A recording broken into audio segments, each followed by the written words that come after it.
Let's take a break from reality for a moment and imagine a version of the United States where things are just a little different. Where the marble halls of the Capitol hide more than lobbyists and interns. Where legislation isn't just written with pens, but with feathered quills dipped in ancient ink.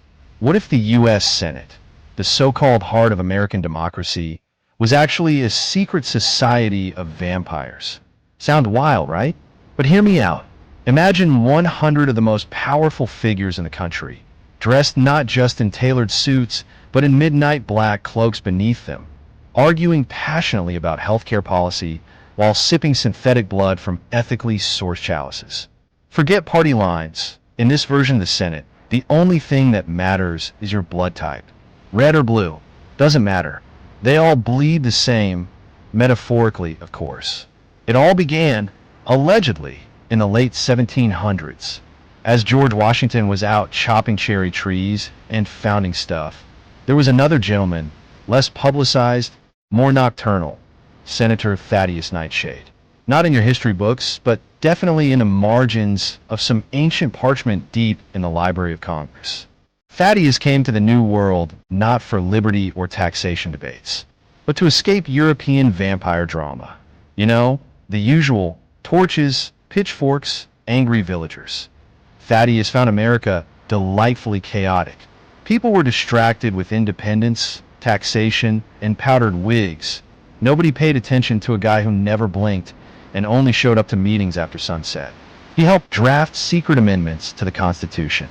You've heard of the First and Second Amendments, but have you heard of the Shadow Amendment?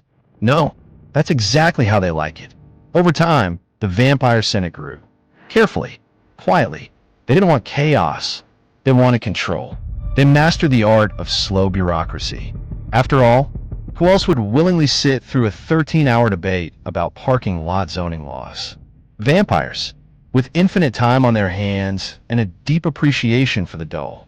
There's Senator Beatrix Van Vliet, a former suffragette turned Eternal Budget Committee member. She hasn't changed her hairstyle since the Great Depression, and her purse probably contains a pocket constitution and a small vial of plasma. Then there's Rufus No Reflection McGill, who's been in office so long. His original campaign slogan was "Vote McGill before railroads kill." They say he once took a nap during a hearing in 1902 and didn't wake up until Watergate. These senators aren't the scary kind of vampires. No neck biting in the hallways or disappearing in a mist during roll call. No, these are legislative vampires. They haunt subcommittees. They dominate procedural loopholes.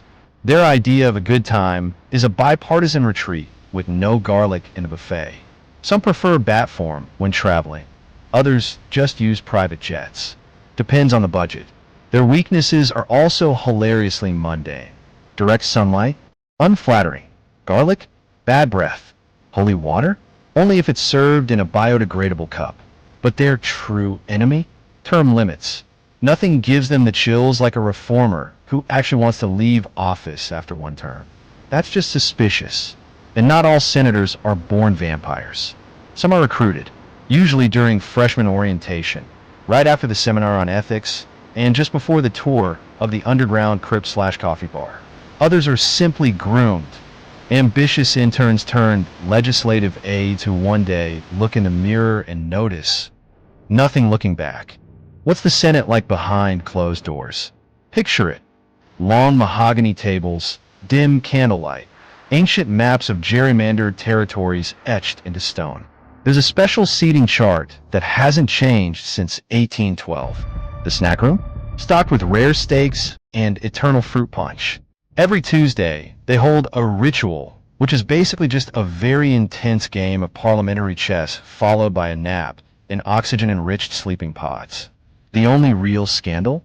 When one of them accidentally live-streamed a closed session, revealing that the so-called Senate gym is actually a blood spa. It trended on Twitter for like 2 hours before the footage mysteriously disappeared, and so did the intern who filmed it. So what happens if someone exposes them? Honestly, not much. Americans are already used to politicians being strange, secretive, and oddly ageless. Vampires? That's just another day in Washington. Most people would shrug and say, explains why nothing ever gets done before sunset. And who's going to stop them? The House? Please. The House has its own problems. The Supreme Court? They're just happy they don't have to deal with daylight savings anymore. Besides, the vampire senators are oddly bipartisan. After all, immortality has a way of making political feuds feel exhausting. So next time you're watching a Senate hearing and someone starts speaking at 2 a.m. with suspiciously sharp canines and a 19th century accent, don't be alarmed. He's probably just introducing a bill about nocturnal wildlife preservation or renewing the ancient blood pact that binds the Republic together. Just remember, in Washington, nothing ever truly dies. Not bills, not grudges, and certainly not the senators.